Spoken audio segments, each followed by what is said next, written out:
Lingkod isang mundong napapalibutan ng isang napakalaking pader.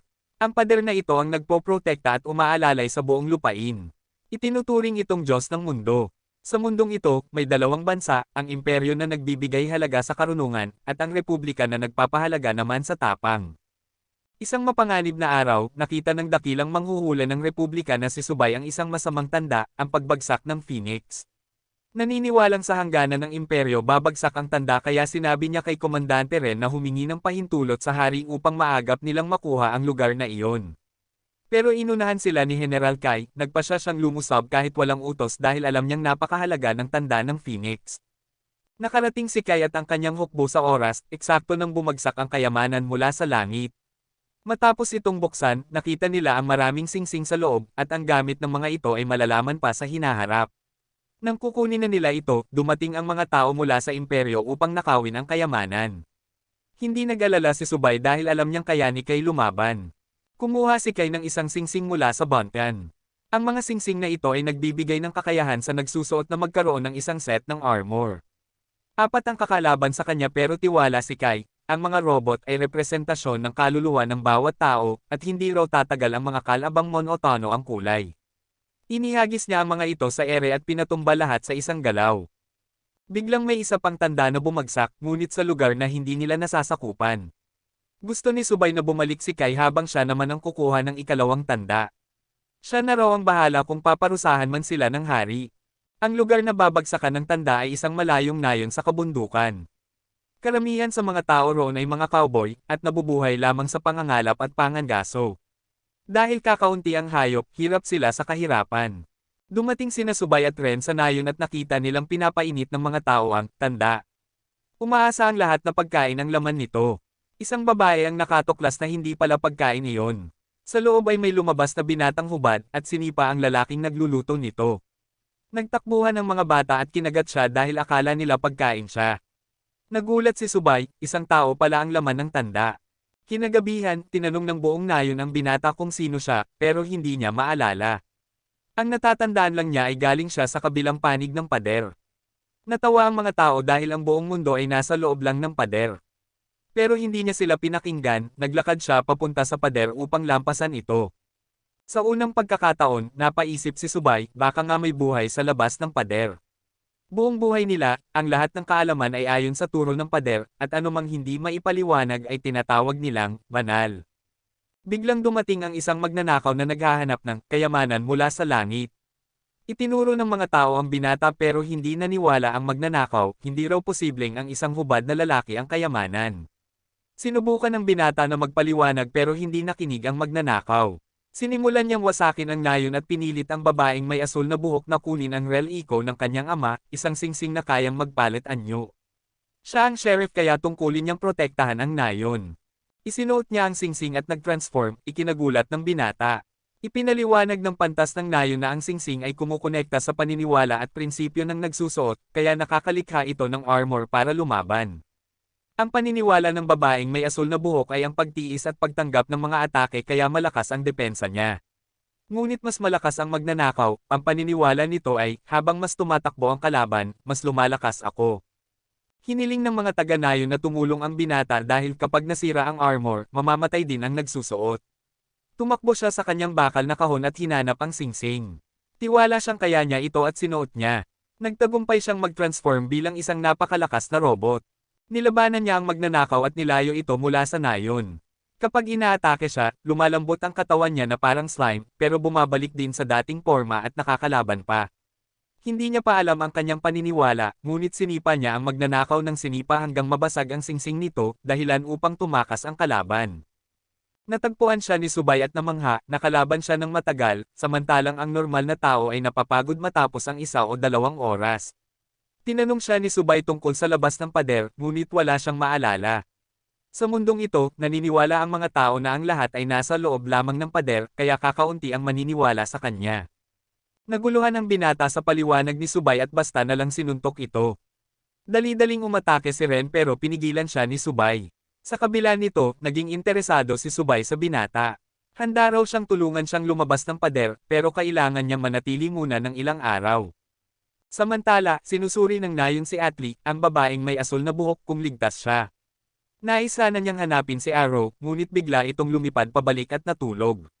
Dumating sina Subay at Ren at sinabi ni Ren na manahimik si Subay tungkol kay Arrow at tungkol sa labas ng pader kung ayaw niyang makasuhan. Nakita nilang muli si Kai na nagtanong tungkol sa ikalawang kayamanan ngunit sinabi ni Subay na ipapaliwanag niya ito sa tamang oras. Kinabukasan, nakisalamuha si Arrow sa mga taga-nayon. Nakipaglaro sa kanya ang mga bata. Ang sheriff na si Atli ang nagbigay sa kanya ng mga damit na ginawa ng mananahi ng nayon na si Beat. Pinuri ni Arrow ang mga damit ngunit gusto ni Beat na ayusin muna ni Arrow ang kanyang bahay. Gumawa siya ng pansamantalang tirahan para kay Arrow at nangakong palalakihin pa ito kung magkakaroon siya ng mga materyales. Dumating din ang mangangaso ng nayon, si Ella, na nagpakita ng pag-aalinlangan kay Arrow at inutusan siyang sumunod. Dinala niya ito sa pangangaso at ipinakita kung gaano kahirap ang buhay sa kanilang nayon, napakaliit, napakahirap, at hindi sila makalipat dahil sa digmaan ng dalawang malalaking bansa. Alam ni Arrow na sinusubukan siyang paalisin ng dalawa kaya hindi siya nagtanim ng sama ng loob. Kaunting pagkain lang ang naibigay nila sa kanya. Samantala, pinik ni Subay ang tatak ng hari upang makasama si Ren sa pagbisita sa mga lihim na lugar para alamin ang katotohanan tungkol sa mundong ito. Napagtanto rin niya na ang magnanakaw na umatake sa nayon ay mula sa imperyo.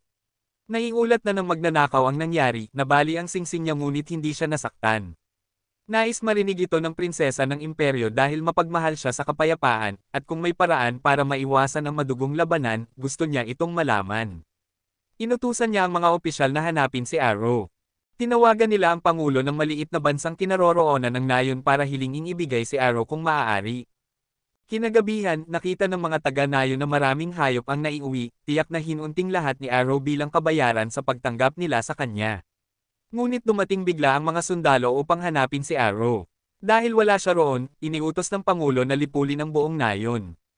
Nag-transform ang mga sundalo at nagsimulang magpaputok, kaya napilitang lumaban si Atli upang protektahan sila. Tumakbo si Ella papunta sa kahon ni Arrow para maghanap ng iba pang singsing. Habang bagbog sarado si Atli, nakakita si Ella ng isa pang singsing at nag-transform, ngunit paglapag niya ay diretso siyang nahulog sa isang hukay. Tumakbo si Beat at natagpuan si Arrow na natutulog sa loob ng balon, pumunta siya roon para lumamig dahil nangako siya kay Subay na hindi siya aalis ng nayon. Nag-transform si Arrow at sumugod sa labanan. Samantala, nakarating na si Subay sa ipinagbabawal na lugar at nagsimulang pag-aralan ang mga sinaunang teksto roon. Narinig ni Ella ang isang tinig na tumulong sa kanya na makakonekta sa armor. Paulit-ulit na sinipa ni Arrow ang komandante hanggang sa muling mabasag ang singsing nito, ngunit muling nakaligtas ang tao. Matapos magbasa, nalaman ni Subay na si Arrow ay isang tagapangalaga mula sa labas ng pader, at kapag tuluyan itong nagising at naalala ang lahat, maaaring masira ang mundo. Nakabasag na si Ella mula sa hukay at nabunot pa niya ang isang higanting barko. Sa Republika, ipinamigay ng hari ang mga bagong nakuha nilang singsing sa mga sundalo kaya pare-pareho ang hitsura ng armor nila. Tinanong ng hari si Kai tungkol sa ikalawang kayamanan at pinapasabi kay Subay na agad magulat.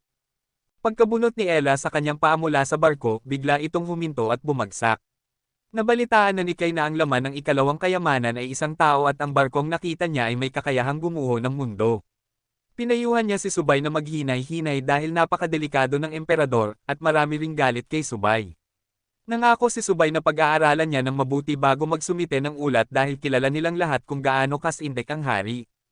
Wasak na ngayon ang buong nayon at hindi na mapapakinabangan. Nais ni Arrow gamitin ang barkong iyon upang makalabas ng pader at si Ella lamang ang makapagpapaandar nito. Nakatulog siya muli habang nakikipag-usap si Beat sa komandante. Nagising si Arrow at nakita niyang nagwawala ang buong nayon laban sa kanya, kinuha pa nila ang kanyang singsing.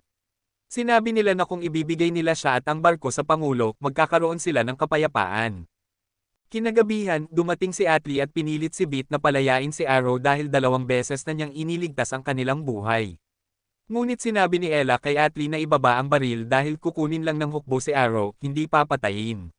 Sinabi rin ni Arrow kay Atli na hayaan na siya, haharapin niya ang mga ito kaysa tumakbo at madamay ang nayon. Kinabukasan, nag-transform si Ella upang imaneho ang barko kasama ang mga taga-nayon at si Arrow papunta sa Pangulo para isuko siya. Naging malungkot si Beat dahil alam niyang ayaw sa kanya ni Atli. Nang makarating sila sa Pangulo at may suko si Arrow, sinabi nitong dumaan sila sa isang lagusan ng bundok papunta sa bagong tirahan. Lubos silang naniwala at nagpapatuloy sa paglipad. Humiling si Beat na sumali sa hukbo dahil hindi siya gusto ng nayon. Habang lumilipad sila sa lagusan, nalinlang si Beat na paputukin ang mga kanyan. Sunod-sunod na putok ang nagdulot ng pagbagsak ng lupa at bato upang ilibing ang buong barko. Ayaw kasing masangkot ng Pangulo sa dalawang malalaking bansa, kung ibibigay niya ang barko sa isa, siguradong hindi iyon papayagan ng kabila. Nalaman ni Beat na naloko siya kaya ninakaw niya ang singsing ng Pangulo at itinapon kay Arrow. Nabali ni Arrow ang hola at iniligtas si Beat. Napailawan din ni Arrow ang isip ni Ella at nagdesisyon itong lumipad muli pataas. Humingi ng singsing ang komandante upang makapaghabol, kumapit siya sa barko.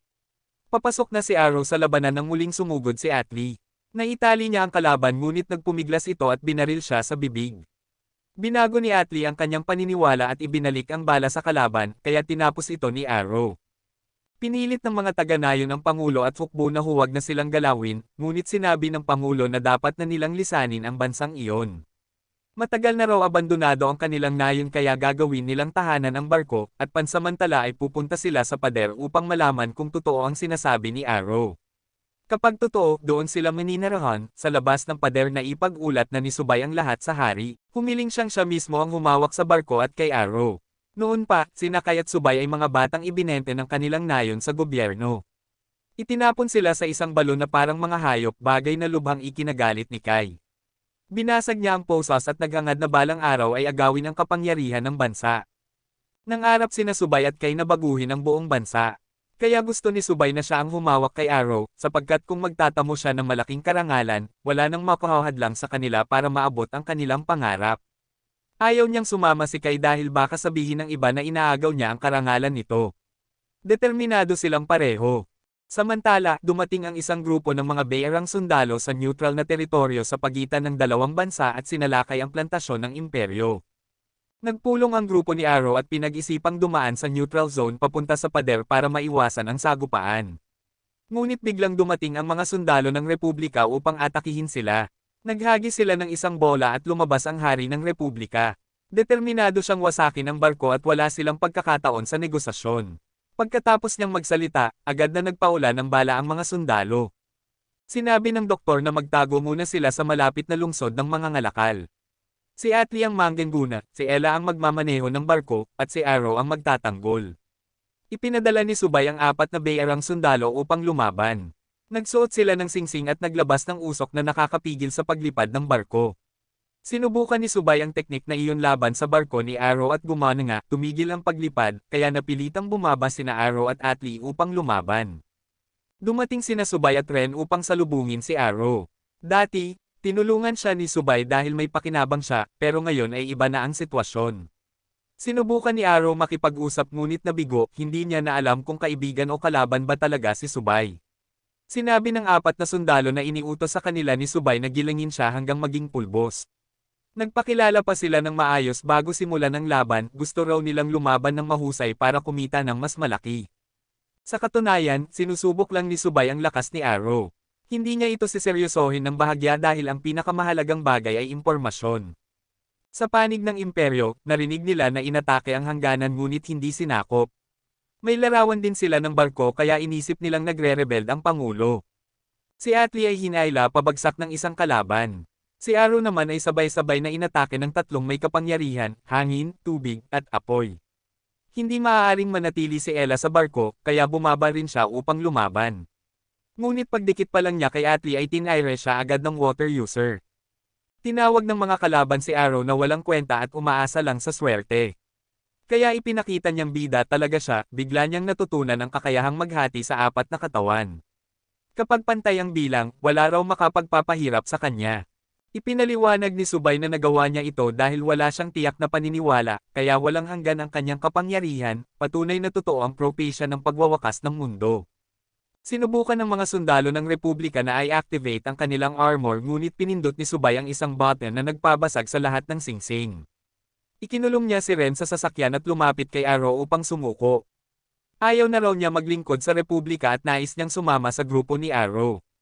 Interesado rin siya sa mundo sa labas ng pader. Kailangan niyang bumalik ang mga sundalo upang iulat sa hari na nagrebelde na siya. Hindi ito matanggap ni Ren, ngunit wala na siyang pagpipilian, bumalik o mamatay. Nagbalik ang lahat habang si Subay ay pinagbintangan at tinutukan ng baril. Tinanong ng nayon si Subay kung bakit hindi makalipad ang barko. Ipinaliwanag niya na sa ilalim ng lupa ay may mga ugat ng metal na lumilikha ng puwersang tumutulak pataas upang lumutang ang barko. Ang ibinuga ng mga sundalo ay kemikal na pansamantalang nagpapawala sa puwersang iyon. Mawawala raw ang epekto makalipas ang 1 oras. Hindi pa rin siya pinagkakatiwalaan ng mga taga-nayon dahil naloko na sila noon.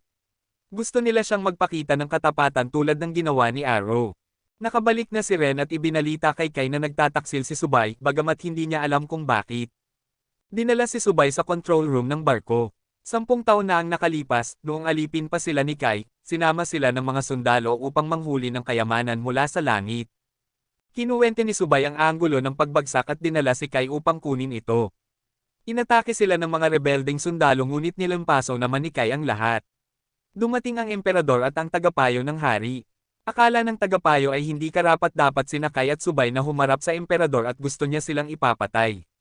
Ngunit ginamit ni Subay ang kanyang kamay para protektahan si Kai at ipinaliwanag na may ginawa silang merito. Nirespeto sila ng hari at pinayagang sumama sa hukbo. Ngayon, tinuruan ni Subay ang doktor kung paano gamitin ang barko mula sa ilaw ng control panel hanggang navigation. Biglang nagulat si Ella, may isang kaaway na dumarating. Alam ni Subay kung sino iyon. Si Kai. Aktibo ang transformation ring ni Kai at pinahinto niya ang buong barko. Ayon kay Subay, si Kai ay kasing lakas ng 1,000 sundalo. Ngunit naging kampante sila, isang tirada lang ni Kai ay napahinto na ang buong barko. Yumanig ang buong barko habang inaatake ni Kai si Ella upang hilahin palabas si Subay. Napilitan si Ella na alisin ang kanyang bracelet para hindi siya mamatay at kailangan ng sumali ni Arrow sa labanan. Binuksan ni Subay ang speaker at inihayag na kumakampi na siya kay Arrow. Naniniwala siyang ang Republika ay isang lumulubog na barko at kailangan niyang humanap ng bagong masasakyan. Nagbago na ang kanyang pangarap mula sa pangarap nilang dalawa ni Kai.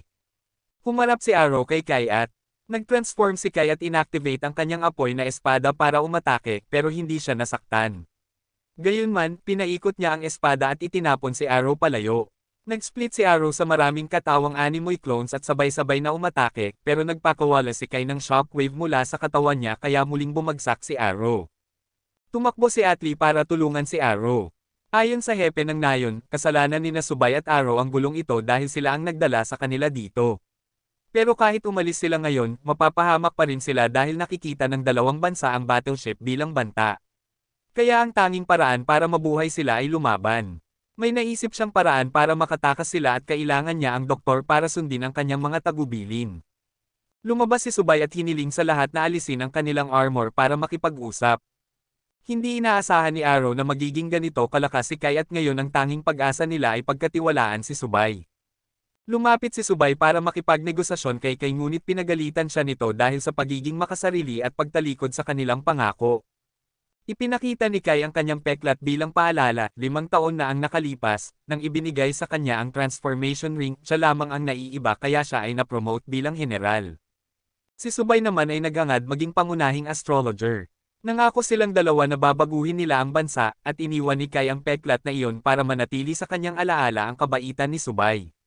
Pero ngayon, wala ng peklat si Subay, pinapagaling niya ito, at hindi na niya nais baguhin ang bansa, kundi ang buong mundo. Pinili ni Subay si Arrow kahit mas mahina siya kay Kai, dahil mas malaki ang potensyal ni Arrow. Hinugot ni Kai ang espada para lumaban, pero tinutukan siya ni Beat ng baril. Agad niyang pinuruhan si Beat at ibinagsak ito, ngunit bumalik si Arrow para makipaglaban. Gumamit siya ng smoke screen para maisuot muli ang singsing at mag-transform. Handa na sanang makipaglaban si Kai, pero inutusan ni Subay ang doktor na paputukin ang kanyan. Aabot ang bala hanggang palasyo, kaya nang tumama ang ikalawang putok, napilitan si Kai na umatras. Inakala ni Arrow na si Kai ang pinakamatalik na kaibigan ni Subay, pero hindi niya maunawaan ang dahilan ni Subay. Ngunit para kay Kai, si Subay na ang pinakamatinding kaaway niya ngayon kaya hinding-hindi niya ito titigilan. May peklat pa rin si Subay, tinakpen lang niya ito. Pinuri ni Subay ang doktor dahil mahusay ang pagganap nito. Blank shot lang pala ang pinaputok nila at ang pagsabog sa kabisera ay matagal nang inihanda at pina-activate ni Subay sa tamang oras. Iyon lang ang tanging paraan para mapa-address si Kai. Kinagabihan, nang mabalitaan ng hari na nabigo si Kai, sinabi niyang paparusahan muna ito. Hindi na itinuring ni Ren si Subay na kanyang Panginoon kaya si Kai ang kumuha sa kanya. Kinabukasan, pagod si Ella matapos lumipad ng 3 oras ng tuloy-tuloy. Gusto ni Subay na maghanap ng paraan para makapagpahinga siya, pero hindi siya pinagkatiwalaan ni Bate.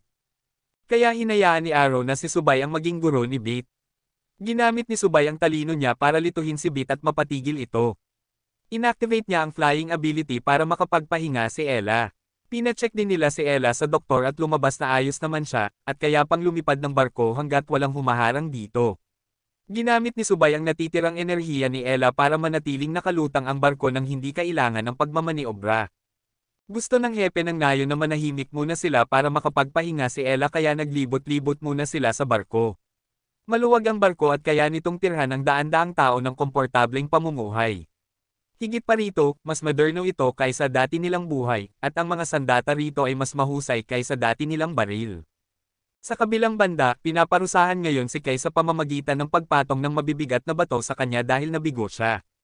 Pero tinitingnan ito ni Kay bilang paraan upang lalo pang palakasin ang sarili at patatagin ang paniniwala niya. Dumating ang ministro at sinabi na ang emperador ay umalis upang supulan ang mga rebelde, kaya ang tagapayo ngayon ang pinakamataas na awtoridad. Si Ren ay paparusahan pagkalipas ng 3 araw, at sa ngayon ay malaya siyang gumawa ng anumang kailangan niya. Samantala, huminto ang barko para makapaghanap ng pagkain ang grupo. Gumuhit sila ng ruta para sa paglalakbay, dadaan sila sa isang self-governing area ng mga lord. Mas maluwag ang seguridad dito kaya mas madali silang makalulusot. Ipinahayag ni Atli na sapat na ang pagkain kaya nagpatuloy sila sa biyahe. Pagsapit ng hapon, dumating sila sa teritoryo ng isang lord at hinarang sila ng isang robot. Akala nila ay kasing lakas ito ni Kai kaya agad sumugod si Arrow para iligtas sila.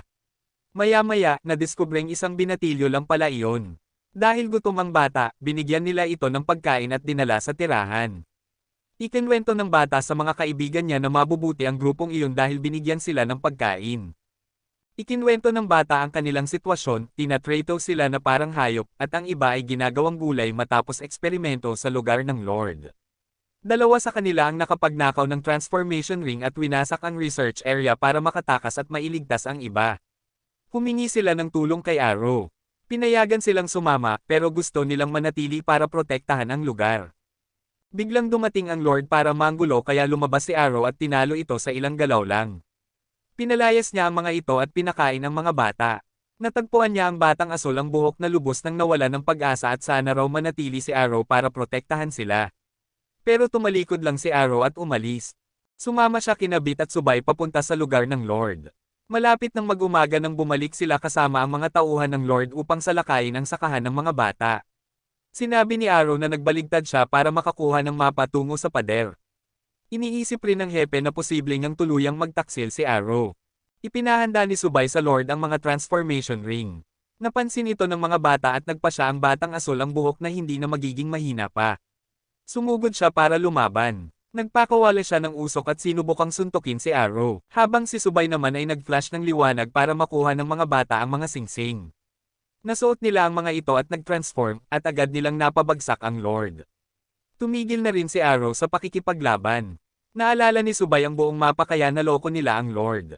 Tinulungan pa niya ang mga bata na makakuha ng mga sandata para sa sariling depensa, at para mas tumitag sila laban sa sino mang susubok umatake sa kanilang tahanang pinagsasaluhan.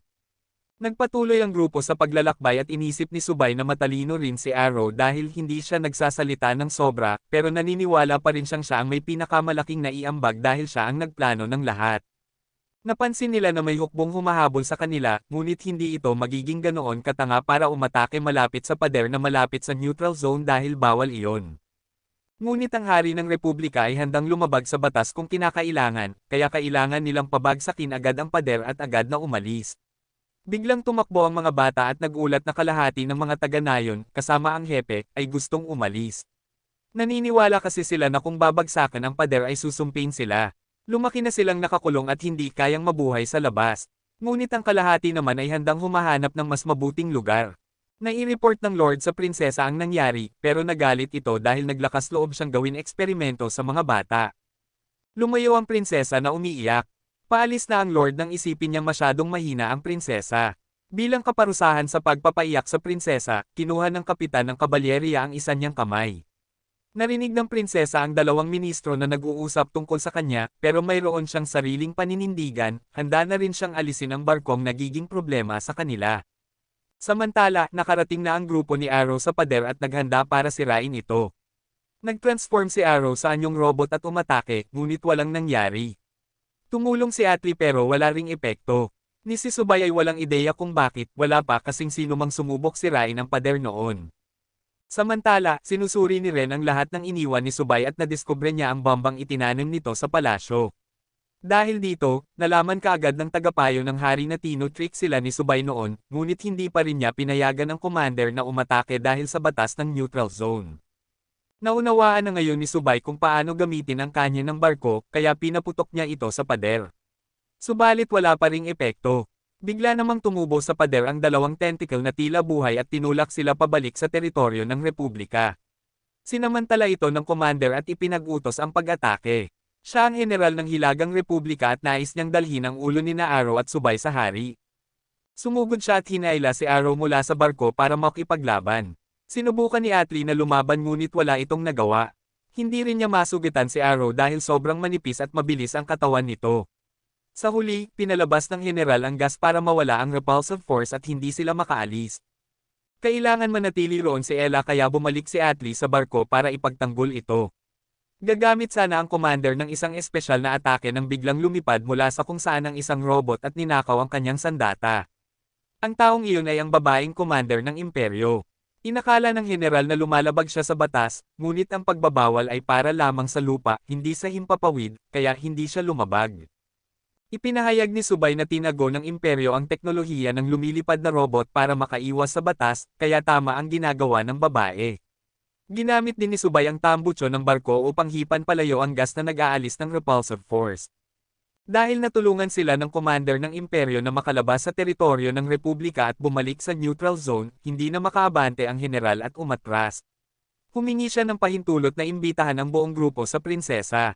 Tumanggi si Arrow dahil gusto niyang tapusin muna ang pader kahit alam niyang wala naman siyang magagawa rito. Kahit ang imperyo na nakatuon sa kaalaman ay walang ideya kung paano ito sirain. Ngunit tumanggi pa rin si Arrow. Dahil dito, napilitan ng commander na dalhin ang buong grupo sa prinsesa at saka babalikan si Arrow para kausapin muli. Samantala, malapit na ring makalaya sina Ren at Kai at nangakong ipadadanas nila kay Subay ang paghihirap. Ipinaliwanag ng commander sa grupo ang imperyo, isang lugar na pinamumunuan ng 6 na supreme beings, at higit sa lahat ang prinsesa na mapagmahal sa kapayapaan at handang tumulong sa misyon nila na makatawid ng pader. Dumating na sila sa kabisera ng imperyo at dahil hindi ito palaaway, hindi sila gaanong nag-alala. Gusto sanang puntahan ni Atli si Arrow pero kailangan siya ni Ella. Si Arrow naman ay walang tigil sa pagsuntok sa pader kasama ang doktor. Nakarating ang buong grupo sa palasyo ng prinsesa. Inihatid sila ng babaeng commander sa hapunang inihanda ng prinsesa. Agad na sumugod ang mga taga-nayon para kumain, habang sina Atli at Elsa ay dinala sa paligan at nakilala ang prinsesa. Nagkaroon sila ng maikling diplomatikong pag-uusap at handa ang prinsesa na magbigay tirahan sa lahat basta't mamuhay sila ng mapayapa. Lumabas siya at umaasang maibabalik na ng babaeng kapitan si Arrow doon. Kasalukuyang kumakain si Arrow at ang doktor at nagbabahagi ng ilang saloobin nang biglang sumugod ang babaeng kapitan para hulihin siya. Nag-transform si Arrow para lumaban. Gumawa siya ng kopya at ginamit iyon bilang tantungan para talunan ng kapitan at mahawakan siya. Hiningi niyang dalhin siya nito sa labas ng pader kaya agad naman itong sumunod. Pumunta na rin si Subay upang hanapin si Beat para lumabas saglit. Itinaas ng kapitan si Arrow at umabot siya sa mga bagay na nagpe-protect sa tuktok ng pader. Mga selyong pinananatiling matatag ang pader at pumipigil sa sinuman na makalampas dito. Matigas ang ulo ni Arrow at pilit siyang umakyat, ngunit inatake siya ng isang babae at sinipa pababa. Biglang may nalaglag na kahon ng kayamanan kaya agad niya itong kinuha upang gamitin sa paglipad. Samantala, si Subay ay dinala upang makipagkita sa dalawang tagapayo ng prinsesa. Pareho silang handang bigyan si Subay ng asylum kung isisiwalat niya ang mga lihim ng Republika. Pumayag siya, ngunit gusto niyang malaman kung paano nila napaunlad ang kakayahan ng babaeng kapitan na lumipad. Kung maisasalin niya ito, maaari nila itong i-produce ng maramihan. Sa mga sandaling iyon, hawak na ni Arrow ang kayamanan at balak ng puntahan ang mga tao, ngunit binaril siya ng babaeng kapitan at nadakip. Dinala siya nito pabalik sa palasyo kung saan siya natuklasan ni Beat, na tahimik na nagmamasid ayon sa utos ni Subay at agad nagpadala ng senyales. Nagkunwaring babalik sa barko si Subay, habang si Beat naman ay sumugod upang labanan ang mga gwardya. Natalo siya, ngunit nagawa pa rin ni Subay na ayusin ang sitwasyon. Si Arrow ay dinala ng babaeng kapitan sa matandang siyentipiko upang pag-aralan. Layunin nitong tuklasin kung paano makokontrol ang armor nang hindi nangangailangan ng faith. Alam na ni Subay ang ganitong plano at inihanda na ito. Ngayon, nakasalalay ang lahat sa desisyon ni Beat. Kung tama ang kanyang pagbaril sa pinjutan, makakalayas sila, kung hindi, mamamatay siya ngunit mananatiling buhay si Subay na dala ang halaga ng kanyang sakripisyo. Tama ang pagbaril ni Beat kaya nakatakas si Arrow. Naghagis si Subay ng usok upang tulungan silang makatakas. Sumugod muli ang babaeng kapitan upang atakihin sila, ngunit ginamit ni Arrow ang espada ni Subay upang lumaban. Natanggal niya ang maskara ng kalaban at lumabas na siya pala ang prinsesa, ngunit tila mayroon itong dalawang personalidad. Napilitang maghagis muli si Subay ng usok upang makatakas silang tatlo. Naisip niya na marahil may multiple personalities ang prinsesa. Pinigilan naman ni Beat si Arrow na lumaban dahil kapag nasugatan man lang ng bahagya ang prinsesa, tiyak na mapapalaya silang lahat. Wala nang oras si Subay upang magplano, at mismong ang babaeng kapitan ang pumihil sa prinsesa. Siya na raw ang gagawa ng tungkulin ng prinsesa upang makabalik ito sa palasyo. Naisip ni Arrow na ang pinakamainam ay tumakbo, kaya nag-transform siya at dinala ang dalawa. Samantala, tinawagan ng babaeng kapitan ang base upang iulat ang nangyari at magpatupad ng plano. Gusto sanang tumulong ni Atlee kay Arrow ngunit pinigilan siya ni Ella. Kahit alam niyang naibalik na ni Ella ang kaayusan ng isip nito, kalahati ng kanyang sarili ay nalilito pa rin, sa pagkawala ng kanilang tahanan, sa paglalakbay sa barko, at ngayon, sa pagiging bagong pinuno ng nayon. Kung aalis si Atlee, mag-iisa siya. Biglang nakita nila sina Arrow at ang babaeng kapitan na naglalaban sa labas. Dala-dala ni Arrow sina Subay at Beat kaya hindi siya makapaghiwalay upang makipaglaban ng maayos. Inilaki niya ang kanyang braso upang abutin ito, ngunit bigla siyang nawala sa anyong panglaban. Tinanggal din ng babaeng kapitan ang singsing niya upang harapin si Arrow ng direkta. Tumakbo ang doktor upang pigilan siya. Lumabas na ang babaeng kapitan ay kapatid niya pala, at iniwan niya ang imperyo dahil siya ang dahilan kung bakit nagkaroon ng multiple personalities, ang prinsesa. Naghahanap siya ng lunas para dito at kailangan niya ang utak ni Subay upang magawa iyon. Si Arrow ay may kakayahang talunin ang paniniwala ng iba nang hindi pumapatay, ngunit hindi niya alam kung ano ang tunay na layunin ni Beat. Sa kabila nito, matigas pa rin ang paniniwala ng babaeng kapitan at napilitan siyang panoorin na lamang ang pagtakas ng grupo ni Arrow. Dinala sila ng doktor sa ilalim ng lupa, sa mga imburnal, at doon isinalaysay ang lahat. 5 taon na ang nakalipas nang mamatay ang hari, may 40 tagapagmana, ngunit ang kasalukuyang prinsesa ang napili. Mahilig itong magpalipad, at madalas silang lumipad ng babaeng kapitan gamit ang mga glider. Hanggang sa isang araw, nagkamali ang doktor ng pagbaril at nahulog silang dalawa. Inakala niyang mga ibon ang kalaban kaya niya binaril. Simula noon, nagkaroon ng multiple personalities, ang prinsesa, at ang kapatid niya ay nagsimulang saktan siya. Umalis siya sa imperyo upang maghanap ng lunas. Samantala, bumalik na ang hari ng republika. Alam niya ang mga lihim ng kanyang tagapayo ngunit pinanatili pa rin ito dahil kapaki-pakinabang. Nakita niya si Kay na mahusay ng sanay kaya pinalaya niya ito. Pagkatapos ay ipinabitay niya ang pinuno ng angkan ng mga rebelde. Tinawag siyang mahina ng pinuno, kaya binigyan niya ito ng singsing at siya mismo ang lumaban. Gumamit lamang siya ng ordinaryong sandata ngunit natalo niya ito sa isang hampas. Ginamit niya ang kasiglahan ng mga sundalo upang simulan ang pananakop sa imperyo. Samantala, nadakip ang buong nayon ni Atlee dahil alam na ng grupo ni Arrow ang lihim ng prinsesa. Nangako ang babaeng kapitan na gagamitin ang lahat upang protektahan ang prinsesa. Biglang nagpadala ng mensahe ang hari ng republika, sasakupin nila ang imperyo makalipas ang 2 araw at binigyan sila ng 1 araw upang sumuko. Nagbago ng personalidad ang prinsesa at siya mismo ang nagdeklara ng hamon sa hari. Ipinatawag niya agad ang mga siyentipiko upang gumawa at pagbutihin ang mga armor ng mga sundalo. Ngayon, ang masamang personalidad ang kumontrol, naniniwala itong hindi karapat-dapat ang mahinang personalidad na mamuno, kaya siya ang gagawa nito. Hindi siya pumapayag na salungatin siya ng sinuman. Mabilis na kumalat ang balita sa mga tao. Nakinig ang doktor sa utos at bumalik upang sabihin sa grupo ni Arrow, ngunit napansin ni Subay na sinusundan siya. Lumitaw ang sekretarya ng prinsesa upang umatake, ngunit biglang sumulpot ang isang payaso at pinalayas ito. Dinala ng payaso ang 4 sa isang kakaibang palasyo kung saan nakilala nila ang tinatawag na master. Dinala silang lahat sa harap ng isang taong tinatawag na Supreme Choice, isa sa 6 na pinuno ng imperyo na may tungkuling pumili ng tunay na tagapagmana.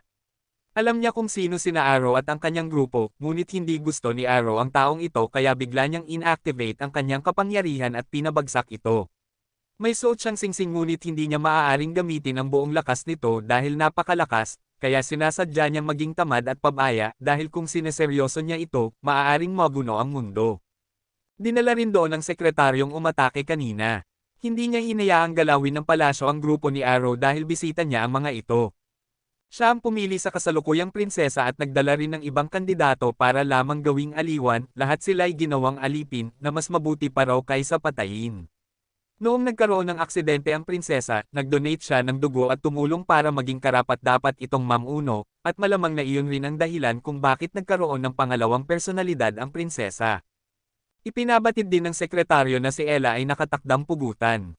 Gusto siyang ipapatay ng prinsesa para makuha ang singsing at makontrol ang barko, o kaya'y putulin ang isang binti bilang kapalit dahil isa lamang ang kailangan upang paganahin ang barko. Tumakas na ang grupo ni Arrow, ngunit hinarang sila ng mga sundalo kaya kinailangan niyang mag-transform para makalusot. Sa kalagitnaan, hinarang siya muli ngunit si Ella ay humiling ng isang duelo upang makamit ang kalayaan para sa mga taga-nayon. Tinanggap ito ng babaeng kapitan dahil tiwala siyang hindi siya matatalo. Nag-transform ang dalawa ngunit talagang dehado si Ella.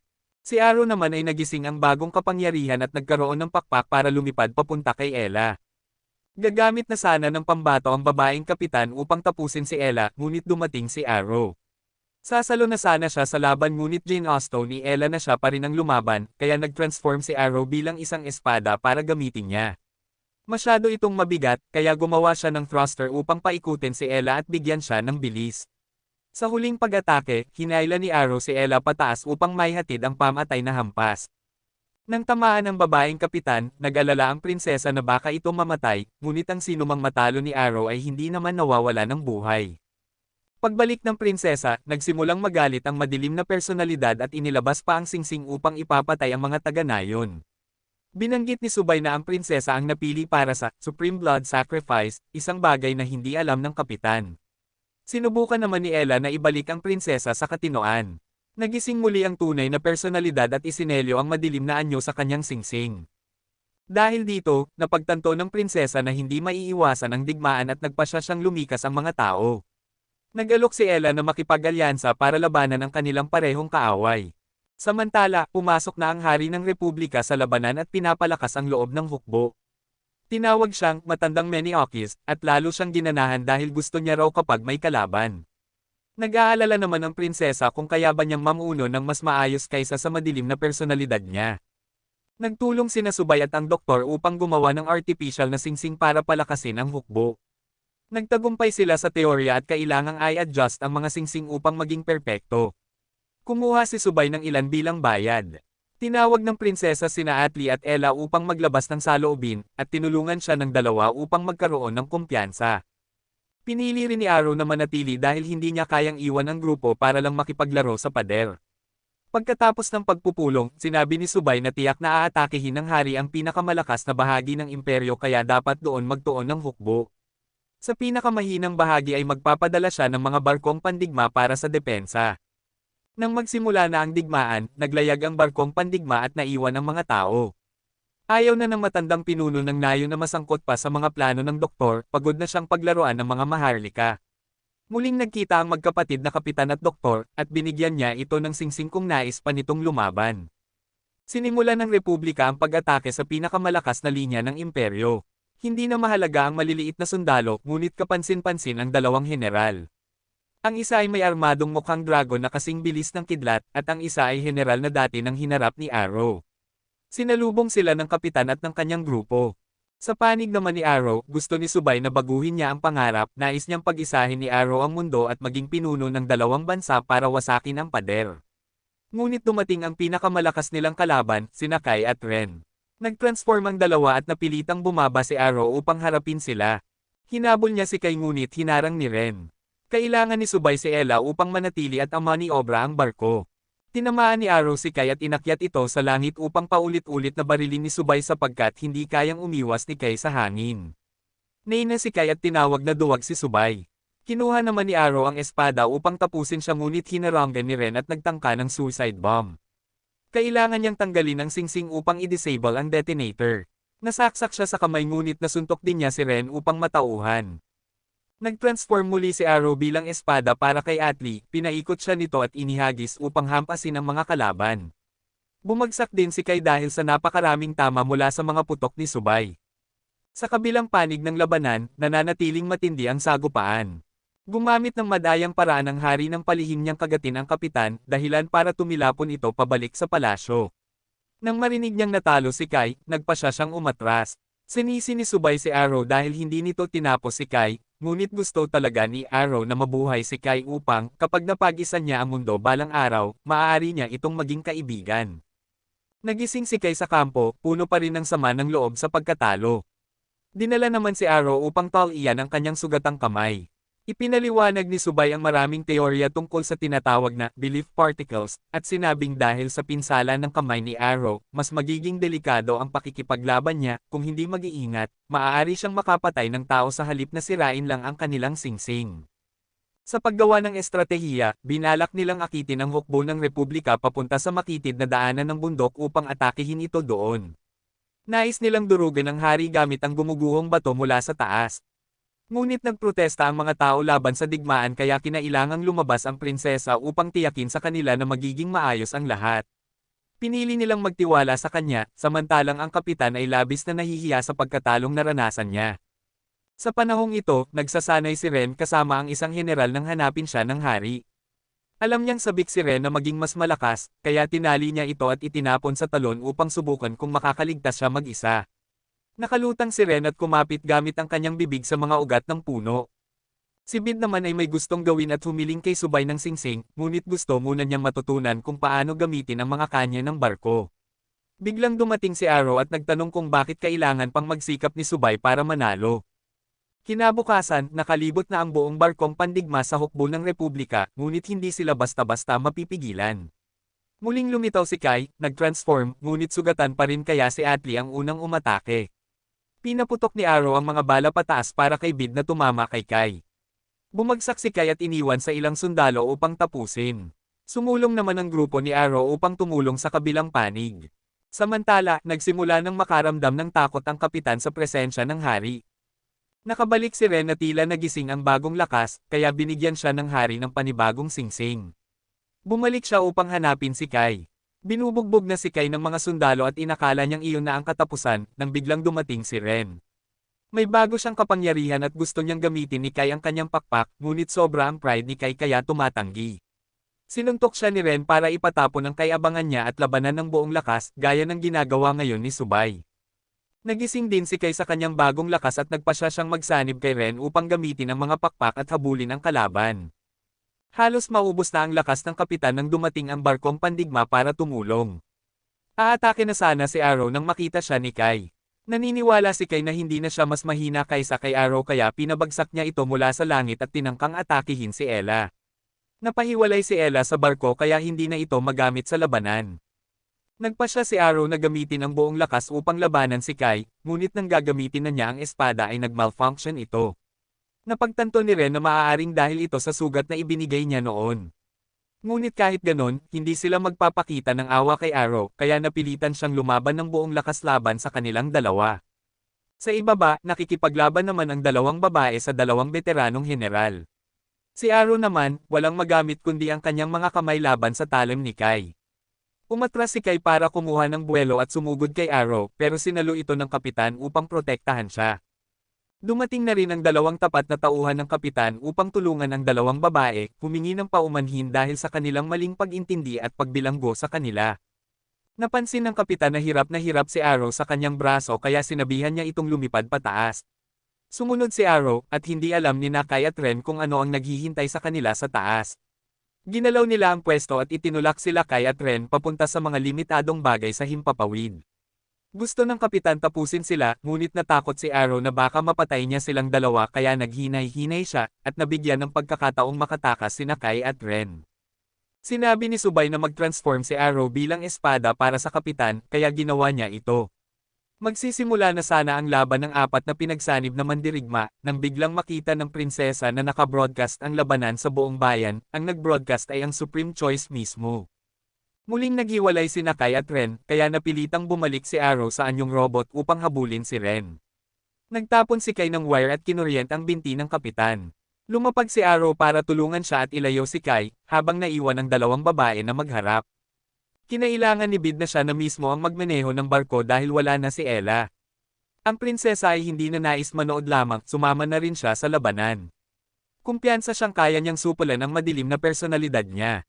Inakyat ni Arrow si Kai sa bughaw na langit at sinubukang ipaintindi sa kanya ang dahilan ni Subay. Ipinagkanulo ni Subay ang lahat dahil gusto niyang makita ang tunay na mundo, ang kabilang panig ng pader, at malaman kung sino ang nagtatayo nito at nagpadala kay Arrow doon. Ngunit dumating si Ren at sumanib muli kay Kai.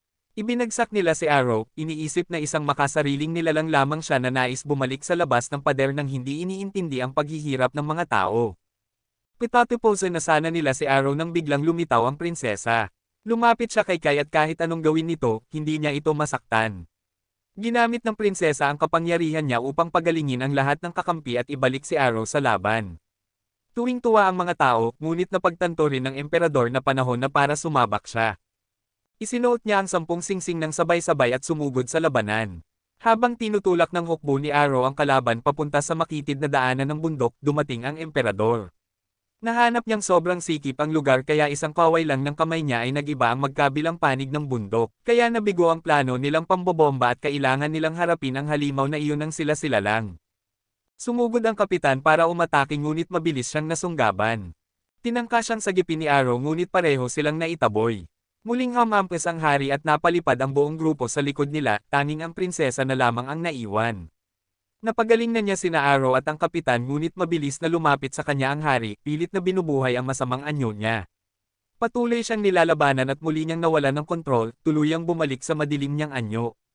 Ipinahayag niyang pagsisisihan ng matandang hari ang pang-aasar nito sa kanya. Nakita ni Bit na napakadelikado na ng sitwasyon, hindi na gumagalaw ang barko at nabaliw na ang prinsesa. Si Subay ay tahimik pa rin, senyales na malalim siyang nag-iisip ng solusyon. Magsimulang umatake ang prinsesa at tanging pagdepensa ang nagagawa ng hari gamit ang kanyang mga shield. Unti-unting nabasag ang mga singsing niya dahil ang dami ng kanyang belief ay kailangang bumawi sa kakulangan ng kalidad. Ginawa niyang pang-drill ang kanyang paa at tinusok ang shield, pinilit ang hari na dilaan ang kanyang sapatos gaya ng sinabi niya noon. Ngunit natawa lamang ang hari at sinimulan pang higupin ang kanyang espada at maging ang isa niyang binti. Gustong tumulong ng kapitan ngunit hinarang siya ni Kai. Ang bawat isa ay may sariling kalaban kaya ang prinsesa ay mag-isa na namang lumalaban. Tumakbo siya papunta sa lugar kung saan naglalaban ang dalawang hukbo, walang pinipili, kaaway o kakampi, lahat ay binabangga niya upang sumipsip ng lakas. Natakot ang mga tao sa kanya ngunit wala silang magawa dahil ito ang pasya ng Supreme Choice. Napansin ni Arrow na nawawala ng pokus ang kapitan kaya sinabi niyang pigilan nito si Kai habang siya naman ang sasadyap sa prinsesa. Nag-split siya upang harangan ang hari, saka sumugod para harapin ang prinsesa at pinakawalan ang kanyang atake. Biglang naputol ang broadcast at nawala ang tiwala ng mga tao nang makita nila ang ganoong anyo ng prinsesa.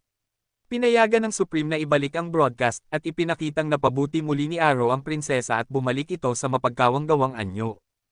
Nagsalita na si Subay, tanda na tapos na niyang pagplanuhan ang lahat. Iniutos niyang magpanggap ang lahat na umatras dahil kailangan niya sina Arrow at Elsa para sa plano. Bumalik sila sa barko at hinintay ang pag-atres ng mga kasama. Inikat ni Subay ang barko ng 180 degrees at inihanda ang kanyan.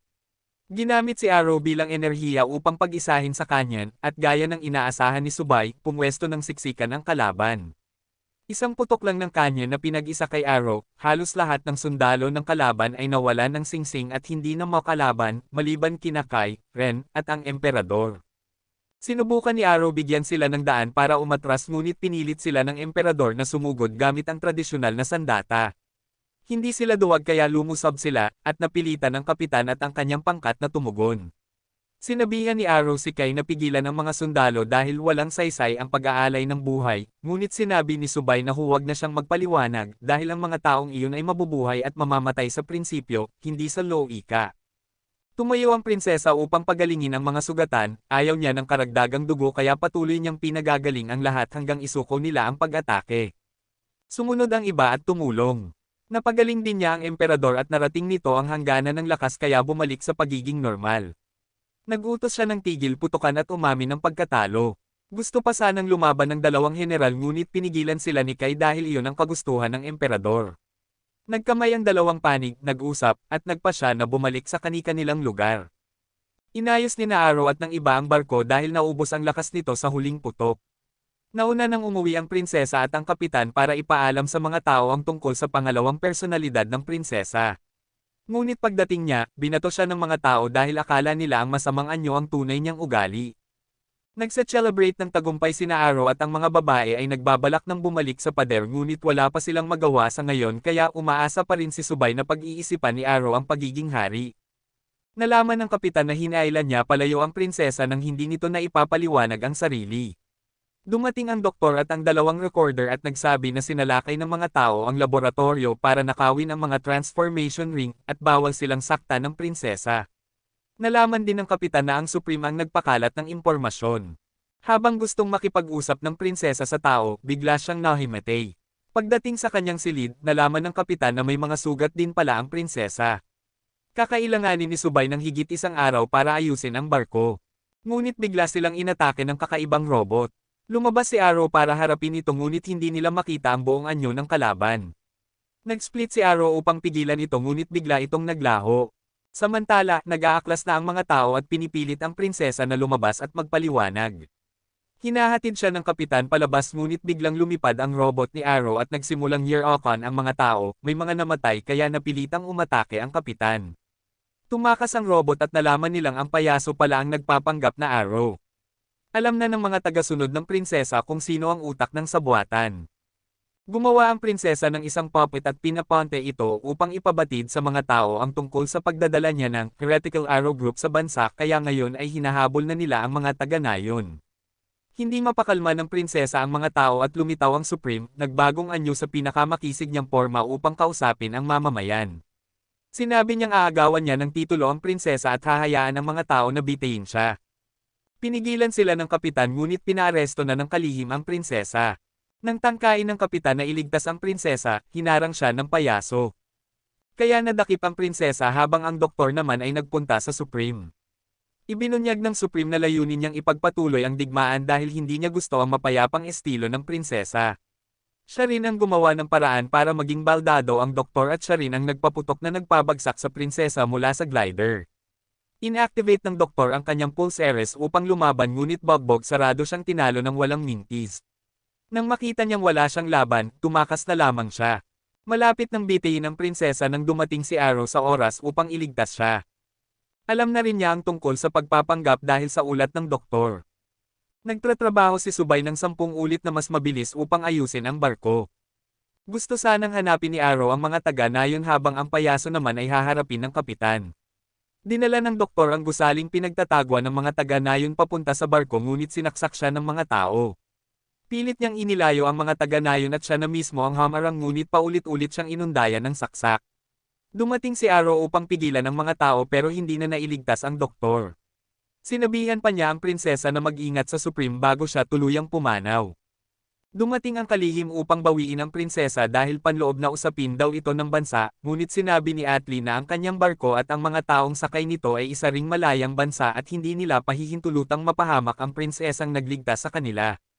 Lumipas ang 2 buwan. Walang nakakaalam kung bakit walang nahulog na kayamanan sa loob ng 2 buwan. Bumagsak ang lakas militar ng Republika, ngunit pinaka-importante, formal na kinilala sila bilang isang malayang bansa ng 2 malalaking kaharian. Ginawang reyna si Atli dahil 2 buwan na ang nakalipas nang paalisin sila ng Supreme, nais niyang maging hiwalay na bansa sila dahil mas maraming bansa, mas malaki ang magiging digmaan. Pumili ang barko ng lugar na pagtitirahan at nagsimulang magtanim. Hindi na nagugutom ang mga tao at pinag-iisipan na kung sino ang dapat mamuno, ngunit lahat ay may kanya-kanyang dahilan upang tumanggi kaya si Atli ang napili matapos ang matagal na pagninilay. Nagpasya ang Supreme na muling kausapin ang mga tao upang tapusin ang kanilang pagkabagot. Naganap ang seremonya ng paglagda mismo sa barko.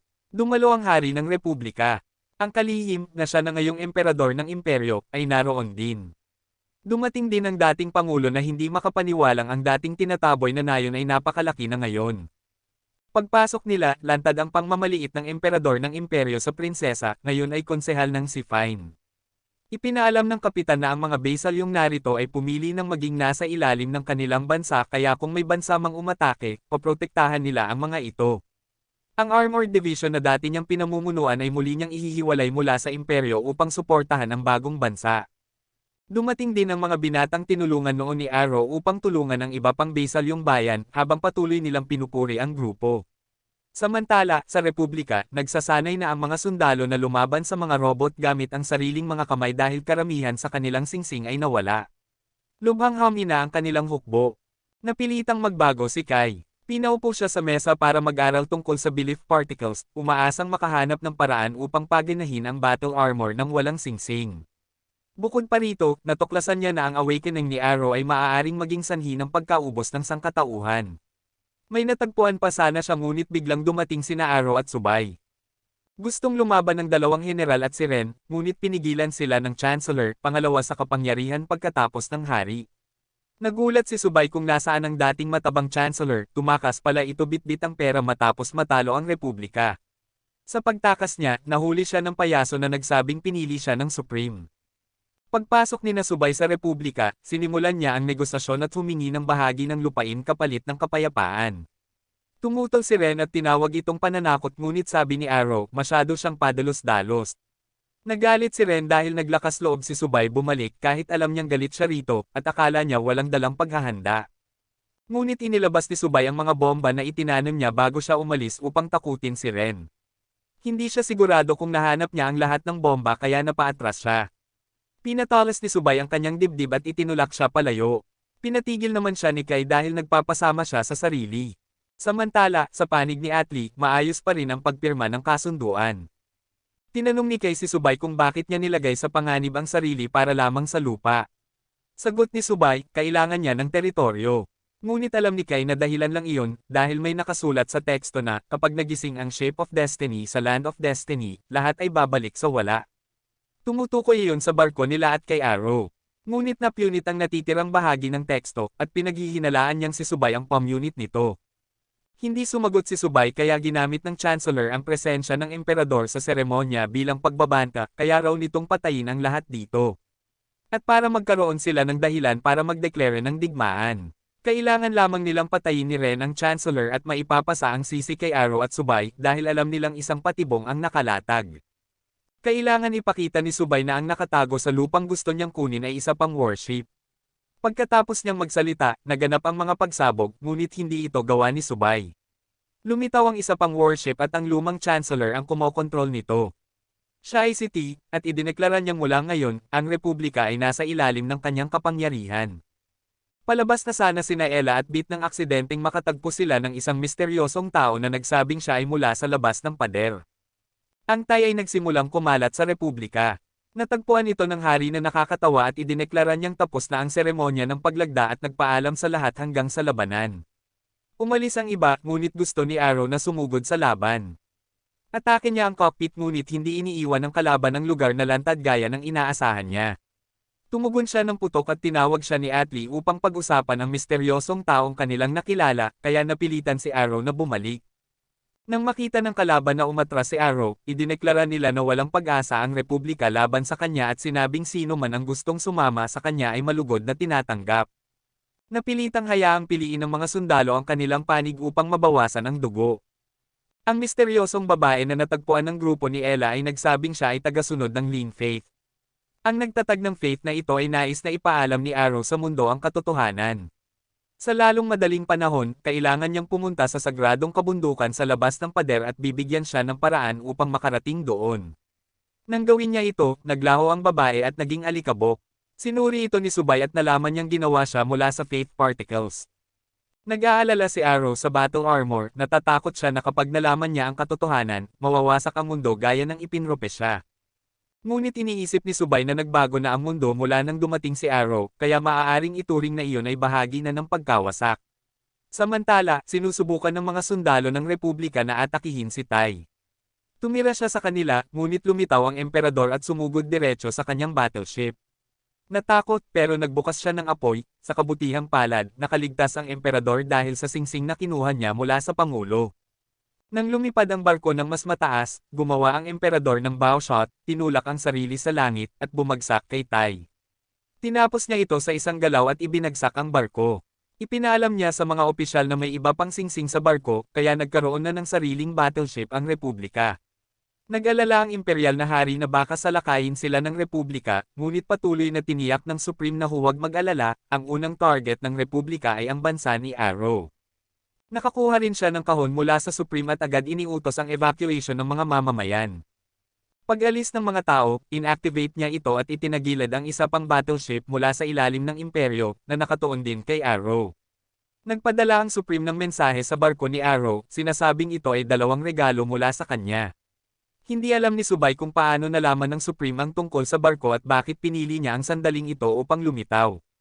Gayunpaman, kailangan na lamang nilang alamin kung ano ang Lin Faith upang makakuha ng sagot.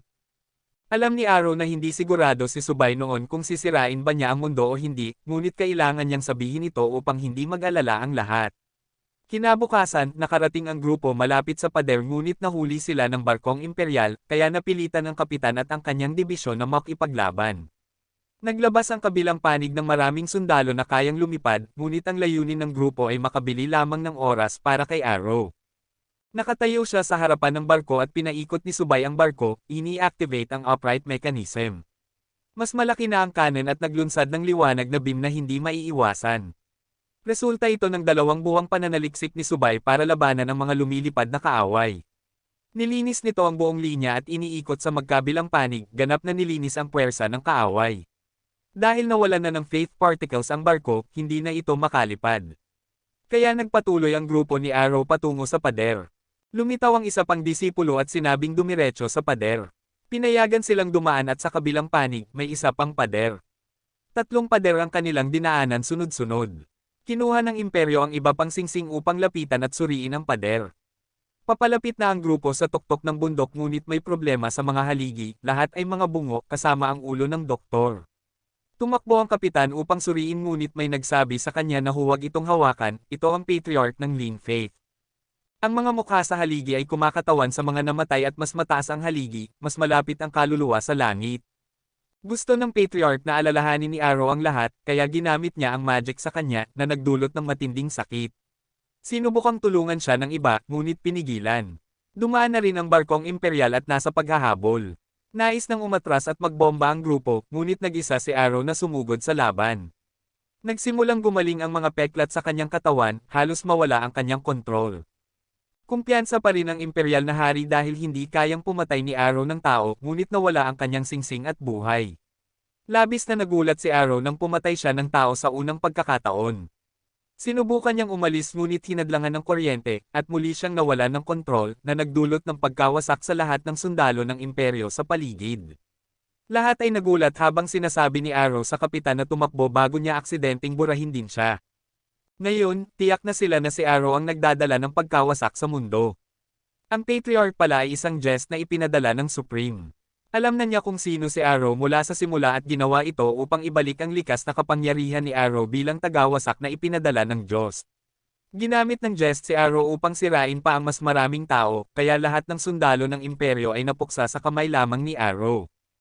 Tumaas ang Soul Mountain. Ang dahilan kung bakit dinala si Arrow dito ay dahil ito ang pinakamalapit na lugar sa Diyos, ngunit nanatili siyang may malay kahit na naibalik ang kanyang kapangyarihan. Sinubukan niyang alisin ang singsing ngunit tumutol ang kanyang katawan.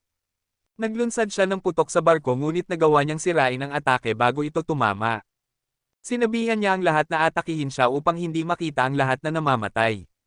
Ilang ulit na niyang nailigtas ang lahat, ngunit sa pagkakataong ito, hindi niya kaya. Lahat ay nanalangin kay Subay dahil palagi siyang may solusyon sa ilalim ng matinding presyon. Sinabi ni Subay sa lahat na putukin ang harap ng barko upang putulin ang pinagmumula ng enerhiya ni Arrow at ipaalam sa kanya na lumayo upang hindi masaktan ang iba habang naghahanap sila ng paraan upang ayusin siya. Lumabas ang kapitan at gusto ni Finey na sumunod, ngunit pinigilan siya ng kapitan dahil hindi pa siya marunong lumipad. Nahadlangan sila ng jester, kaya lumabas si Atli upang itali ang mga paa niya para makapaglansad ng buong lakas na atake ang kapitan. Napilitan siyang umatras, at si Beat ay pinutok ang barko upang palayain si Arrow. Lumipad siya habang gusto ni Subay na bumalik at pumunta sa bundok para sa impormasyon, ngunit nagtayo ang Supreme ng pader na pumipigil sa kanilang pagdaan. Muli, hinarap ni Subay ang matinding presyon kung ano ang susunod na gagawin, at ito ang unang pagkakataon na nakita natin siyang mawalan ng composure sa ganitong lawak.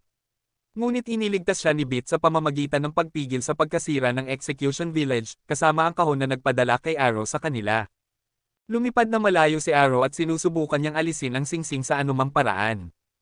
Wala pa ring galaw mula sa barko, at naputol ang komunikasyon nila kay Arrow, kaya sigurado na sila na hindi siya bibigyan ng pansin ng Supreme sa ngayon. Nakapasok si Arrow sa board order ng Republika at aksidenteng pumatay ng ilang tao. Ang nasa barko ay nag-aalala pa rin sa pagkontra sa Diyos, ngunit nakaharap na sila sa maraming malalakas na kalaban dati, kaya wala nang dapat ikabahala.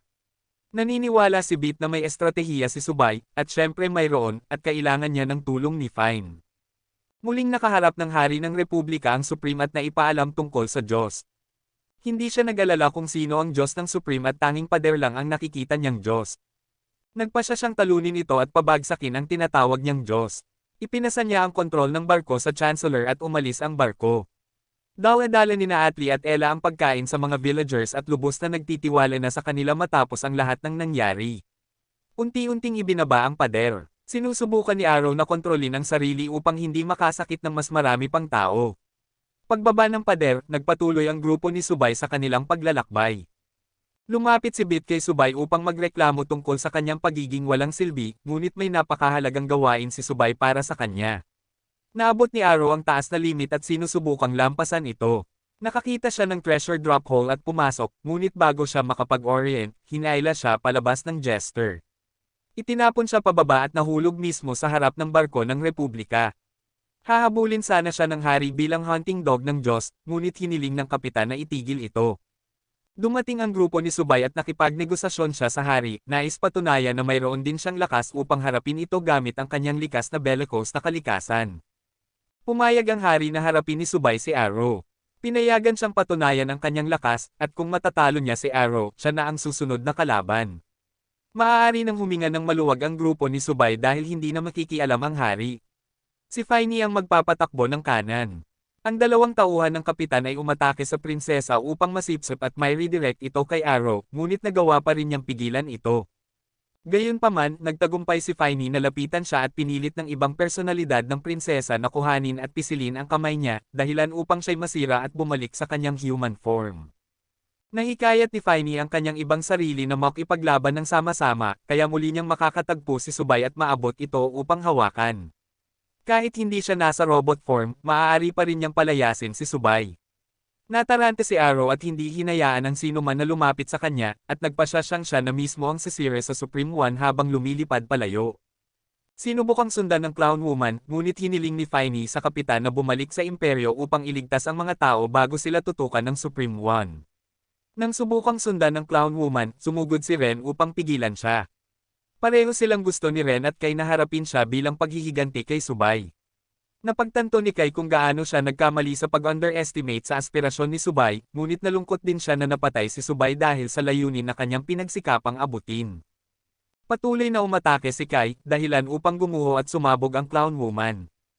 Sa puntong ito, nawala ng direksyon ang lahat dahil wala sina Subay at Arrow na labis nilang pinagkatiwalaan. Ngunit kinuha ni Beat ang singsing na ibinigay sa kanya ni Subay, sinabing kahit wala ang dalawa, dapat silang kumilos dahil lumakas na sila at mas gugustuhin nilang harapin ang Diyos kaysa mabuhay sa kahirapan. Kaya naglakbay ang buong grupo pabalik sa imperyo upang harapin ang Supreme One at ilikas ang mga tao. Naabot na ng kapitan ng imperyo at sinabi sa mga tao na tumakas, ngunit hindi na sila nagtitiwala sa kanya o sa prinsesa, kaya kinailangan niyang gumamit ng puwersa upang takutin sila. Nakaharap niya ang Supreme One na mas naiintriga sa pagpapahirap sa mga tao sa kawalan ng pag-asa. Ipinakita niya kung paano niya na-frame ang kanyang kapatid na nagalit sa kanya at umatake, ngunit ganap siyang naharang. Napansin niya na katulad siya ng kapatid kapag nalaman ang katotohanan. Sumugod siya ng padalos-dalos at paulit-ulit na nataboy. Nang gumamit siya ng kanan, hinarang ito at hinawakan siya, halos durugan. Dumating si Arrow upang iligtas siya. Gagamitin niya ang kanyang kapangyarihan upang sirain siya, ngunit nakita niyang ang mamatay sa kamay ng sugo ng Diyos ay isang biyaya.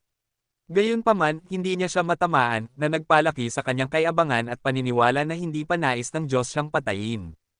Nakakulong siya, at hindi makapaglaro si Suwan kasama ang kapitan dahil dumating na ang kanyang mga pinarangalan na bisita, ang barko ng Republika. Pinakuha ng hari sa mga tao ang daan-daang singsing, at siya lamang ang nakasuot ng higit sa 20 sa kanyang katawan bago sumugod sa labanan kasama ang kanyang entourage.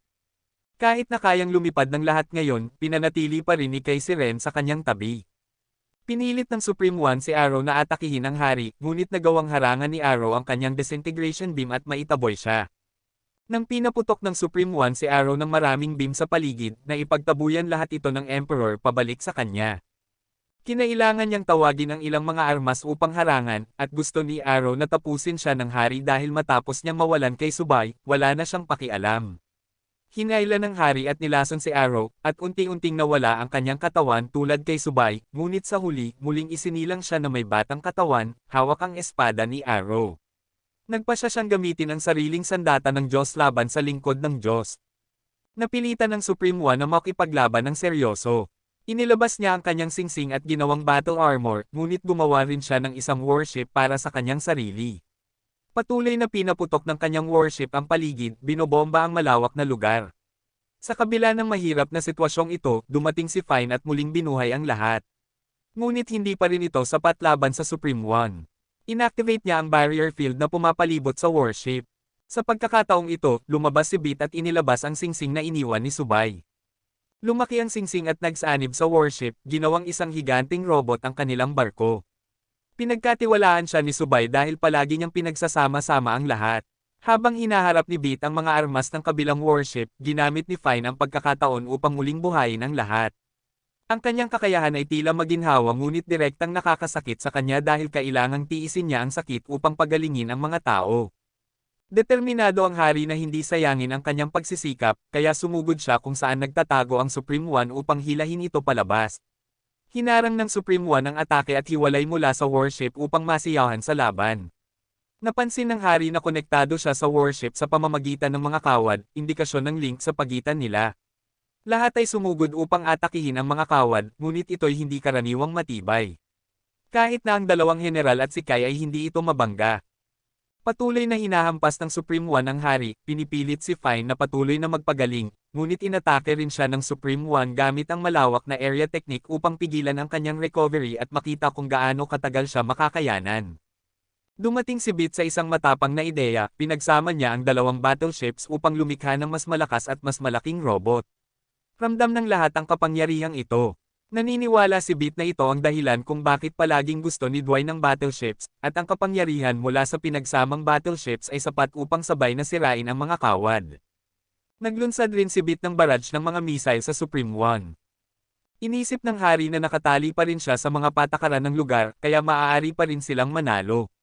Sumugod siya at si Arrow, at nakita niyang unti-unting nasasire siya ni Arrow, ngunit kailangan pa rin niyang gamitin ang faith upang makapag-recover. Gusto niya na hindi makinig si Arrow sa kanyang mga salita at sumugod na lamang. Inactivate niya ang thruster sa likod ng espada at sumugod kasama niya upang itaboy pabalik ang Supreme One. Ginamit ng hari ang kanyang espesyal na teknik na magpapalipad sa kanya tulad ng arrow at sumugod diretso sa Supreme One. Nagpasalamat siya dahil sadyang pinayagan niyang matusok upang maibalik si Arrow sa kanyang orihinal na anyo. Lumaki ang mga tinak niya at tinusok ang hari. Humingi lamang siya ng paumanhin habang gusto ng iba na sumugod. Bumalik ang Clown Woman dahil kaya niyang mag-regenerate hanggang sa matapos ang mundong ito, ngunit tumanggi ang Emperor na sumuko. Bumagsak siya sa katawan ng Supreme One at nagpa siya na kahit mamatay, dadalhin niya ang kanyang kapangyarihan. Isang beses siyang tumusok at kinuha ang lahat ng singsing mula sa katawan ng Supreme One, nag-iwan ng huling mensahe para sa kanyang mga inapo bago pumanaw. Ang barrier sa paligid ng Supreme One ay ganap na nawala, at sumabog ang barko ng Supreme One noong hapon. Tumayo ang lahat sa harap ng mga guho, umaasang mabibigyan ng tamang libing ang hari. Naghanap sila buong araw ngunit hindi mahanap si Arrow at ang dalawang kontrabida. Biglang tumawag ang mga bata sa bukid at iniulat na nakikita nila si Arrow na naglalakad at sumisira ng mga bagay. Ganap na walang pag-asa at walang magagawa si Arrow dahil wala nang makapipigil sa kanya. Lumipad si Kai upang hanapin siya, kumpiyansang kaya niyang talunin siya. Sumugod siya sa labanan at nagawa niyang harangan ang disintegration beam ni Arrow dahil sa natutunan niya mula sa hari. May kakayahan din siya na natutunan niya mismo, gumawa ng Dark Sphere at itapon kay Arrow. Pinaliit ng sphere ang katawan ni Arrow, pinipigilan siyang mag-recover. Patuloy niyang itinapon ang maraming spheres kay Arrow, at inisip niyang sa wakas ay mamamatay na siya. Ngunit biglang, sa isang mahiwagang paraan, lumitaw ang isang portal at tumalon si Subay mula rito. Ngunit ang subay na ito ay kasing laki ng dalawang battle armors. Ginawa niya ang isang bagay upang tulungan si Arrow na makontrol muli at mag-transform pabalik sa tao. Gusto malaman ni Kai kung sino ang subay na ito dahil hindi siya magiging ganito kalaki. Sa katunayan, ito ay ang faith form ni Subay, habang ang totoong Subay ay nasa barko. 3 araw na ang nakalipas nang dumating si Beat upang hanapin si Subay, ipinakita niya kay Beat ang kanyang pinag-aaralan, isang device na nagpapahintulot sa kanya na mag-transform sa material na anyo tulad ng battle armors. Nagtaya siya kung kaya ba ni Fine na tuluyang mailigtas si Arrow, kung hindi, ipapadala niya ang kanyang sarili sa Diyos upang malaman ang maaaring matuklasan. Sinabi lamang niya ito kay Beat, at kung hindi siya babalik pagkatapos ng 3 araw, kailangan ni Beat na i-pull ang plug upang ibalik siya dito. Bumalik si Subay at sinabihan siya ni Beat na lumabas upang ayusin ang mga bagay dahil gusto ng mga tao ng Republika na dalhin si Arrow pabalik para sa paglilitis dahil sa kanyang pagkakasangkot sa pagkamatay ng hari. Handa si Arrow na harapin ang parusa sa pagpatay ng napakaraming tao. Hindi sumang-ayon si Atlee at gusto niyang kunin muli si Arrow. Ngunit ang katigasan niya ay maaaring humantong sa digmaan. Ngunit dumating ang dalawang lalaki at ipinaalam na ito ang kanilang teritoryo at pinilit nila si Kai na pakawalan ang tao. Sa nakikitang tensyonadong sitwasyon, nag-alok si Subay ng kondisyon, ibubunyag niya ang lihim ng mundo sa Republika kapalit ni Arrow. Sumunod silang lahat sa barko para sa hapunan, at patuloy na nakatayo si Ren sa tabi upang mabantayan si Arrow. Sinabi niya sa kanya na kung gusto niya, pwede niya na lang siyang tusukin agad. Pagkatapos ay nagsimula si Subay na ipaliwanag ang kalikasan ng mundong ito. Sa madaling sabi, ito ay isang mundo lamang sa napakaraming mundo na nilikha ng Diyos. Mayroon silang maraming malalaki at maliliit na sangay, at ang kanilang mundo ay isang maliit na sangay lamang. Lahat ng mundo ay nagtatapos sa isang karaniwang punto, ang mundo ng Diyos. Kinokolekta ng Diyos ang mga power particle na nilikha ng mga mundo upang mapanatili ang buhay. Sa madaling salita, kailangan ng Diyos na kumain ng kanilang pananampalataya upang mabuhay. Ang mga bagay na nakita nila sa labas ng pader ay aktwal na pananampalataya ng mga yumao na pinagsama sa isang lugar upang masipsip ng mga Diyos. Anumang mundo na nagpapakita ng abnormal na kilos ay itinuturing na banta at pinapawi. Ibig sabihin, ngayon na hindi na si Arrow ang destroyer, gagawa na ng susunod na galaw ang Diyos. Nagpa siya ang lahat na lumaban kahit na sa Diyos upang ipagtanggol ang mundong ito. Si Finey ay nais pa ring subukan sa pamamagitan ng mga salita upang kumbansihin, ngunit alam ng lahat na hindi makikinig ang Supreme One. Ipinahayag pa ni Subay na ang tunaw na metal sa ilalim ng bato na ginagamit nila para sa propulsion ay aktwal na sensor.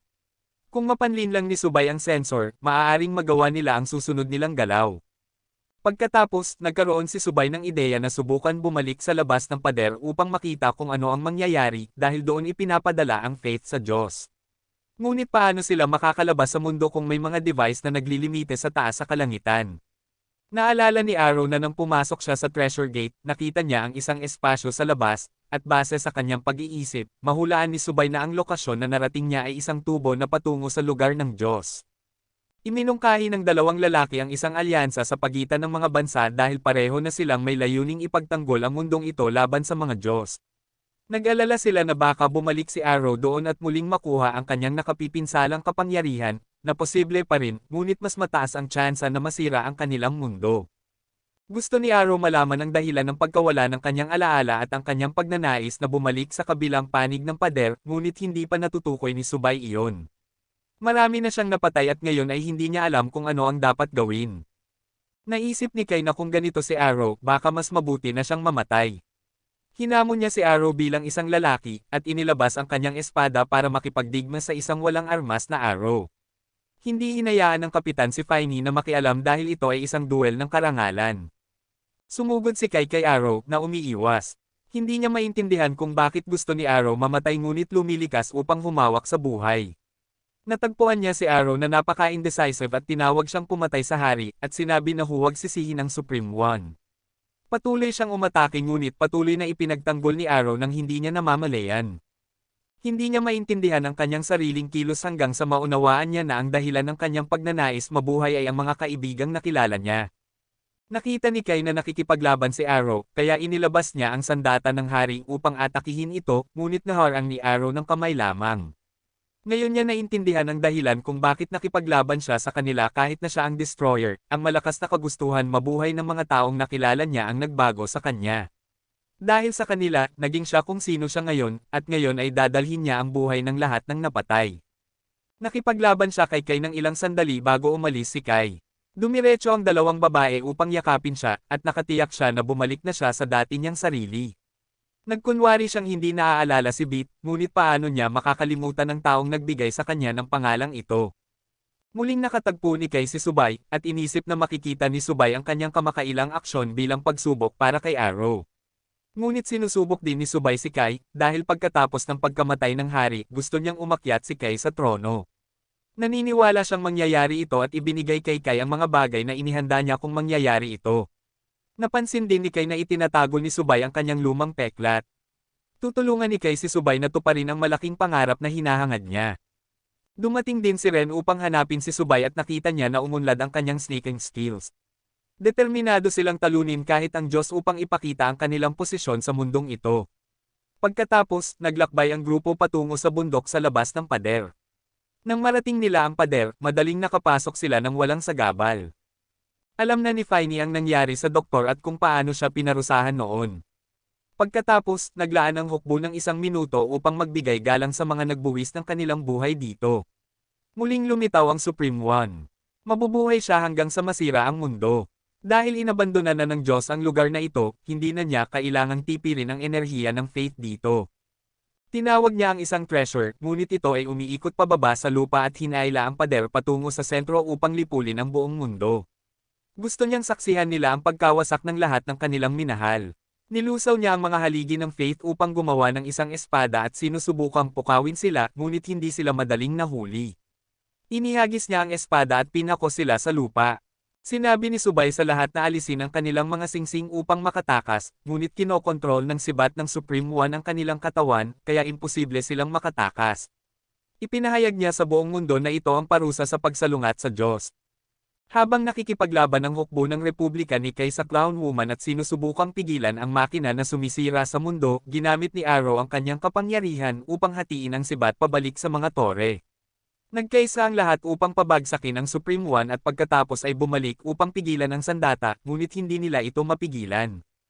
Bumalik ang Supreme One upang guluhin sila, bumalik siya sa kanyang tunay na anyo at tinawag ang battleship. Napagtanto ni Subay na maaari itong pigilan dahil kung hindi, hindi na niya kailangan pang pigilan sila. Sinabi ni Subay kay Arrow na makipag-ugnayan kay Kai habang ang battleship ay haharap sa Supreme One. Nag-transform si Arrow bilang isang espada at sinabi kay Kai na gamitin ang black hole tulad ng dati. Natutunan niya ang teknik ng emperador at inaktibo ang bow para iputok si Arrow. Pinalakas niya ang teknik ni Kai at pinawalang bisa ang sandatang iyon, ngunit tinawag ng Supreme One ang isa pa. Inutusan ni Subay sina Arrow at Kai na tumutok sa exit palabas ng mundong ito.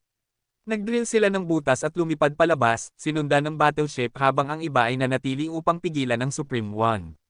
Nang makalabas sila sa kalawakan, nakita nila ang maraming iba pang armas at winasak ang lahat. Sa wakas, narating nila ang pader na naghihiwalay sa kanila sa mga Diyos. Sumugod si Kai ngunit hindi gumalaw ang pader. Gayunpaman, may lumitaw na isang tao na kahawig ni Arrow at nag-transform upang pigilan sila. Samantala, patuloy na ginugulo ng Supreme One ang iba, ngunit biglang nagwasak ang kanyang battleship na nagpapatunay na naapektuhan siya ni Arrow. Sumugod sila at winasak ang kanyang battleship, ngunit nanatili ang kanyang tunay na anyo at umatake pabalik sa lahat. Tinutok niya ang kanyang atake kay Fine, ngunit ang Clown Woman ang hamarang sa kapitan para hindi suportahan si Arrow. Sa puntong ito, hindi na nila kayang saktan ng Diyos dahil tumawag siya ng mga kopya ng ibang tao. Ipinakita niya sa kanila ang tunay na kalikasan ng lahat, ang sangkatauhan ay aktwal na nag-migrate at nahawa ng isang sakit. Isang individual lamang ang nanatiling buhay, at ang batang iyon ang tunay na Diyos. Kailangan ng Diyos ng malaking dami ng faith upang mag-develop, kaya naitatag ang sistemang ito ng mundo. Ang dahilan kung bakit sila pinapatay ay dahil masyadong lumakas ang hari at ang mga tao at nagbanta sa sistema. Hindi nila maintindihan kung bakit ang pagiging malakas ay krimen. Patuloy pa rin silang lumaban, kaya kinailangan ng Diyos na turuan sila ng leksyon. Pinutol ng Diyos ang faith system, pinipigilan silang kumuha ng enerhiya para lumaban. Samantala, nang nasa panganib si Fine, biglang lumitaw sina Dark Fine at ang hari. Pareho na silang namatay ngunit hindi pa naipapadala sa Diyos. Nang wasakin niya ang bundok at naibalik sila ni Arrow mula sa kanyang spear, nagkaroon sila ng kapangyarihang makabalik upang lumaban. Magkasama, nilabanan ng Division at ng Kapitan ang Clown Woman muli. Alam ni na Dark Fine at Hari na malapit na silang mawala, kaya pinilit nilang lumaban ng buong lakas ng huling beses. Nagkaisa sila upang trapan ang parehong kontrabida at itapon sila sa kalawakan. Sumunod sina Hari at Dark Fine dahil sinabi ng doktor na kailangan ni Arrow Roan ang kapangyarihan ng Faith. Alam ng Supreme One na ito na ang kanyang katapusan, kaya ninamnam niya ito habang naibalik ang kanyang enerhiya. Sinabi ni Subay kay Beat na gamitin ang kanyang Faith upang i-transform ang copy battleship ng mga lumang Diyos sa kapangyarihan at pag-isahin ang lahat. Pinalaki rin si Arrow, ngunit hinati rin ng Diyos ang kanyang sarili at lumaki upang makasabay sa kanila. Ngunit nagpasya si Arrow na tumulong at alagaan ang Diyos upang mapanatili ang kanilang mundo bilang patunay. Bilang patunay, pinalitan niya ang isang nayo ng mga tao na nagtagumpay laban sa mga Diyos. Nagkaisa sila at lumikha ng isang atake tulad ng isang phoenix, winawasak ang lahat ng inkarnasyon ng Diyos. Ngunit hindi pa rin bumagsak ang Diyos. Pinili ng Diyos na maniwala at pinayagan si Arrow na alagaan siya. Dahil dito, nawala ang Diyos sapagkat hindi na siya kailangan. Dinala sila sa loob ng teritoryo ng Diyos at nakilala ang batang iyon. Matagal na itong natutulog ng 2,000 taon at ngayon ibibigay nito sa kanila ang coordinates ng kanilang tahanan. Gusto ni Arrow at Subay na maibalik ito sa kanilang tahanan, kaya isang buwan pagkatapos, nagsimula ang grupo ni Arrow sa isang paglalakbay sa kalawakan, iniwan ang pagpapanumbalik ng mundo kay Kai at sa kanyang mga tao. Iniwan ni Subay si Kai sa pangangalaga ni Ren, at pagkatapos ay nagsimula sa paglalakbay patungo sa tahanan ng Diyos, ang ikatlong planeta sa solar system, ang Earth.